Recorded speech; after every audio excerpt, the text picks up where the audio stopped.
All right, let's dive right into a question that's so basic you've probably never even stopped to think about it. When you look at two things, say two apples, two cars, two ideas, how do you actually decide they're the same?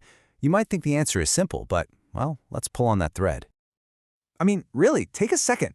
How does your brain do it? Is it just spotting some quality of sameness that's already out there in the world? Is it running a perfect scan for an exact match? The answer, it turns out, is not what you'd expect. You heard me. The whole idea here is that identifying things as the same isn't a passive act of discovery. It's an active, top-down, deliberate decision that your brain makes. You are literally creating a state of sameness for a specific reason. And this whole process actually has a name, the abstraction of identification. It's your brain deciding to ignore the tiny, insignificant differences, the little scratch on one apple, the slightly different shade of red on another, and just treat them as identical for a purpose. Like, say, if you're just going to bake them into a pie. For that purpose, they're the same. And this is where it gets really mind-bending. This little mental trick we do every single day, it isn't just a shortcut. It is the absolute foundation stone, the bedrock, on which we've built the entire perfect, elegant universe of formal logic and mathematics. So how do we build that universe? Well, it all rests on three incredibly important, unbreakable rules. Let's call them the triune pillars. Once we decide to create an identity between things, these three rules have to be true for the whole system to work. They are what gives logic its power. Okay, pillar number one is reflexivity. This one is, well, it's pretty much a duh moment. A thing is always identical to itself. A is A. An apple is an apple. You are you. It feels totally solid and completely obvious, right? Pillar number two is symmetry. This just means that if you decide this apple is identical to that apple, well then that apple has to be identical to this one.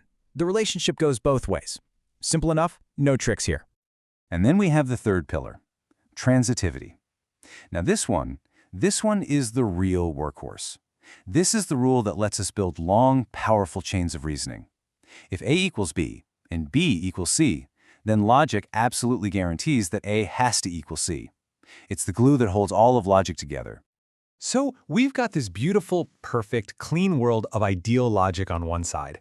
But then there's the other side. There's the messy, perceptual, and honestly kind of paradoxical reality that we actually experience with our senses. And this is where things get complicated. So what happens when we take these perfect, clean rules and try to apply them to the messy, real-world data coming from our own eyes and ears? When the ideal world of logic smashes up against the reality of human perception, which of these seemingly untouchable pillars is the first one to crack? It's transitivity. Yeah, the one that seemed the most important, the one that lets us build all those logical chains, that's the one that breaks. Reflexivity and symmetry, they actually hold up pretty well in the real world, but transitivity, it just fails. So why does it fail? The source material puts it perfectly. Empirical indiscernibility is not normally transitive. What that really means is, when it comes to things our senses can't quite tell apart, the rule just breaks down. It's because of what's called the empirical continuum.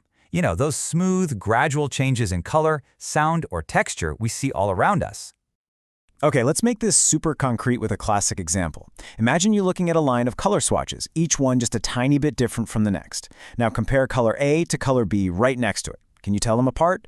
Probably not. They look the same. So A equals B. Cool.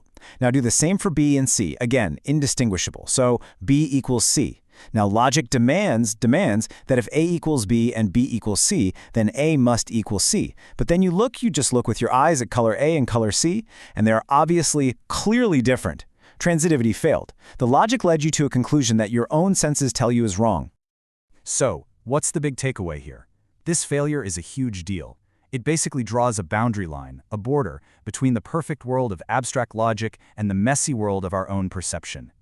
It doesn't mean logic is useless, not at all. It just means we have to be really smart about where its rules actually apply.